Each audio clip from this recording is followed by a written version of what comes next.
So hello friends, welcome to my channel जहां हम सीखेंगे कॉमर्स एक बहुत ही मजेदार और आसान तरीके से।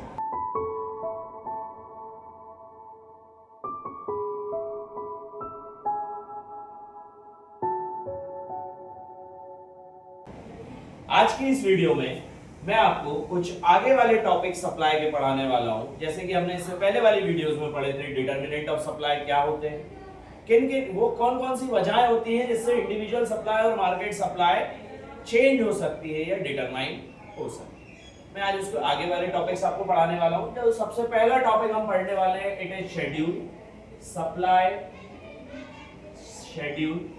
सप्लाई शेड्यूल होता क्या है? बेसिकली सप्लाई शेड्यूल जैसे टाइप ऑफ सप्लाई दी, ऐसे ही सप्लाई शेड्यूल भी दो हिस्सों में बांटा गया है, इंडिविजुअल और मार्केट सप्लाई शेड्यूल।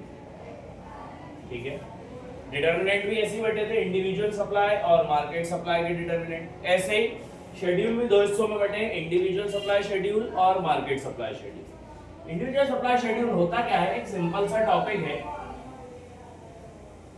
कि जब हम एक सिंगल कमोडिटी की सप्लाई पर बात करेंगे उसको हम बोलेंगे सिंगल सप्लाई शेड्यूल या इंडिविजुअल सप्लाई शेड्यूल।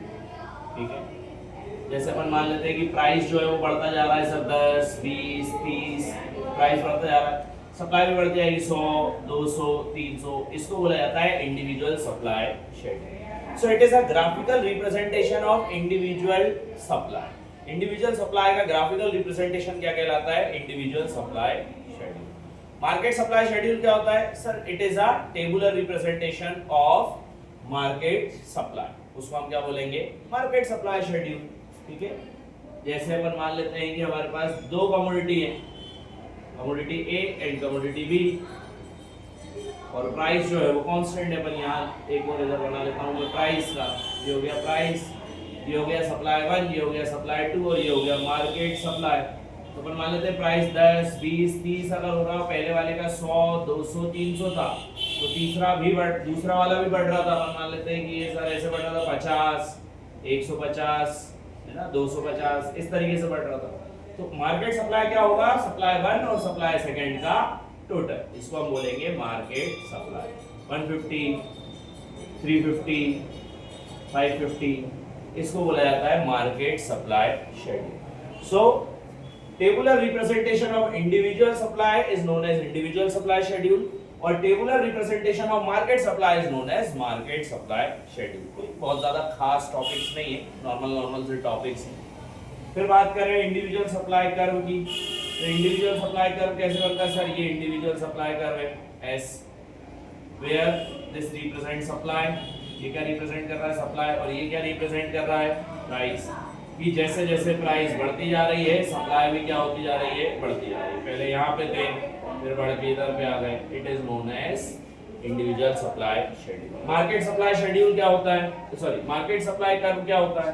तो मार्केट सप्लाई कर्व होता है, ये क्या हो गया? सप्लाई शेड्यूल, ये हो गया सप्लाई कर्व, ये इंडिविजुअल का हो गया। अब ये मार्केट का हो जाएगा।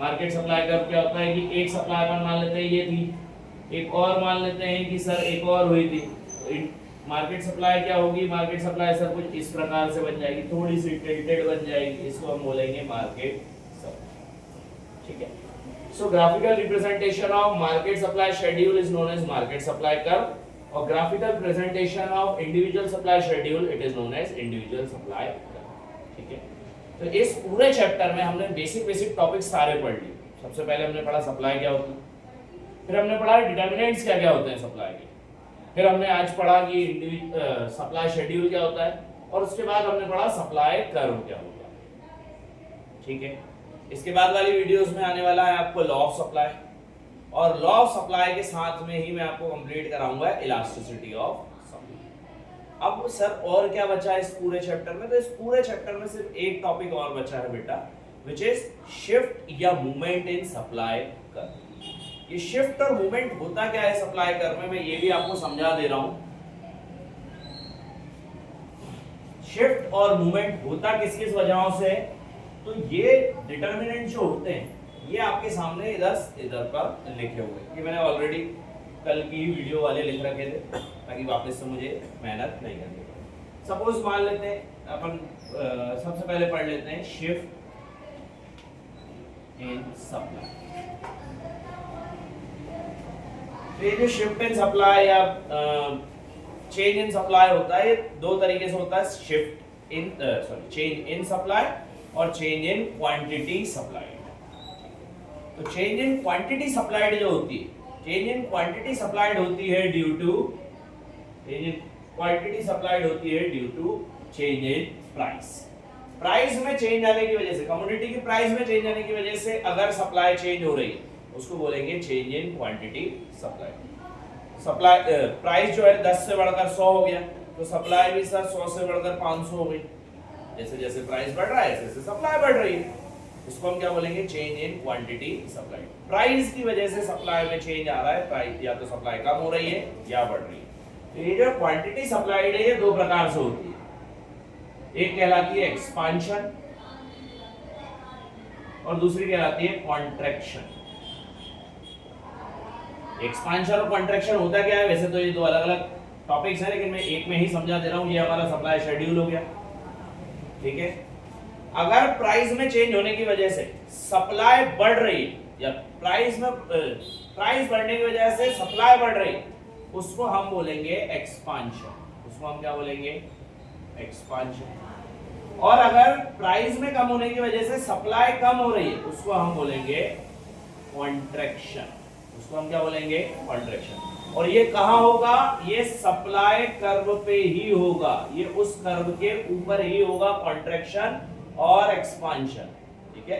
कि अगर प्राइस बढ़ रही है तो सप्लाई भी बढ़ेगी, एक्सपांशन। प्राइस कम हो रही है, सप्लाई भी कम होगी, कॉन्ट्रैक्शन, ठीक है। इस वजह से हुआ है ये, प्राइस में चेंज होने की वजह से क्या होती है, दो चीजें होती है सर, एक्सपांशन एंड कॉन्ट्रैक्शन। और सेकेंड टॉपिक जो हम पढ़ेंगे, change in supply. Change in supply जो होता है, चेंज इन सप्लाई जो होता है वो होता है बाकी के बचे हुए 8 डिटरमिनेंट की वजह से। बाकी के बचे हुए 8 डिटरमिनेंट की वजह से अगर सप्लाई कर्व में चेंज आ रहा है, is known as change in supply, ठीक। अब ये कैसे आएगा, इसी कर्व में मैं बता दे रहा हूं आपको। सपोज ये हमारा एक सप्लाई कर्व है इस तरीके से, एसएस नाम का। अब ड्यू टू दीस डिटरमिनेंट्स, इन डिटरमिनेंट्स की वजह से, प्राइस कांस्टेंट रहेगी, ध्यान रखना। अब यहाँ पे प्राइस में चेंज नहीं आया, अब बाकी डिटरमिनेंट्स में चेंज आएगा। बाकी डिटरमिनेंट्स में चेंज होने की वजह से अगर सप्लाई बढ़ रही है, अगर इन सब में चेंज होने की वजह से सप्लाई बढ़ रही है, तो वो कहलाएगा राइटवर्ड शिफ्ट। सप्लाई एस से कहां पे शिफ्ट हो जाएगी, S1 पे शिफ्ट हो जाएगी सर। ये क्या कहलाएगा, राइटवर्ड शिफ्ट।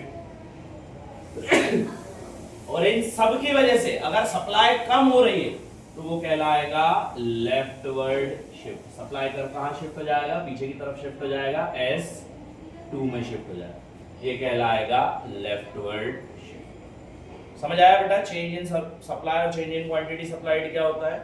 अगर प्राइस की वजह से सप्लाई में चेंज आ रहा है, it is known as change in quantity supplied. Price बढ़ी, सप्लाई भी बढ़ जाएगी, प्राइस कम हुई, सप्लाई भी कम हो जाएगी।